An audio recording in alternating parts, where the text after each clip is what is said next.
વસ્ત્રાલમાં અસામાજિક તત્વો સામે ડિમોલેશનની કાર્યવાહી કરવામાં આવી।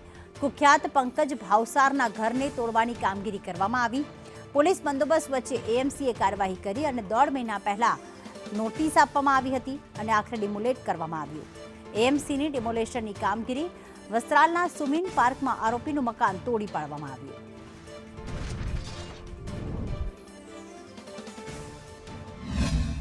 અમદાવાદના વસ્ત્રાલ વિસ્તારમાં અસામાજિક તત્વોએ જે આતંક મચાવ્યો હતો તેમાં મુખ્ય આરોપી છે પંકજ ભાવસાર।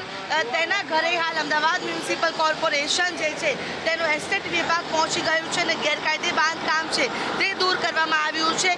જે આરોપી છે કે આ જે પંકજ ભાવસાર ત્યાં ઘટના બાદ ફરાર છે, હજુ સુધી આરોપી વોન્ટેડ છે। ત્યારે અમદાવાદ મ્યુનિસિપલ કોર્પોરેશન પંકજ ભાવસારના ઘરે પહોંચીને હાલ ડિમોલેશનની કામગીરી છે તે કરી રહ્યું છે। 1.5 મહિના પહેલા ઘર ખાલી કરવા માટેની નોટિસ આપવામાં આવી હતી। પંકજ ભાવસારનો ઘરનો પહેલો માળ જે છે તે ગેરકાયદે બાંધકામ ઊભું કરવામાં આવ્યું હતું, તેને હાલ જોઈ શકાય છે કે તોડી પાડવામાં આવી રહ્યું છે। ગેરકાયદે બાંધકામ પર અમદાવાદ મ્યુનિસિપલ કોર્પોરેશનના હથોડા છે તે અત્યારે હાલ જોવા મળી રહ્યા છે।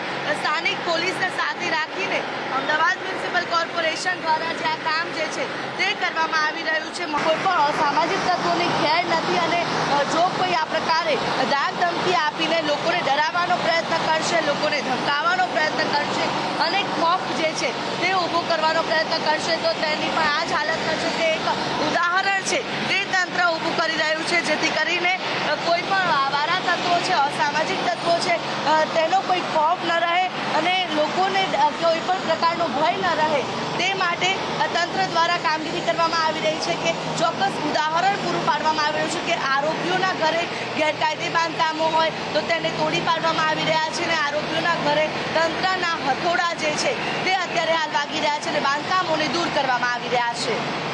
કેમેરા પર્સન મનીષ માળિયા સાથે આયુષી યાજ્ઞિક, સંદેશ ન્યૂઝ, અમદાવાદ।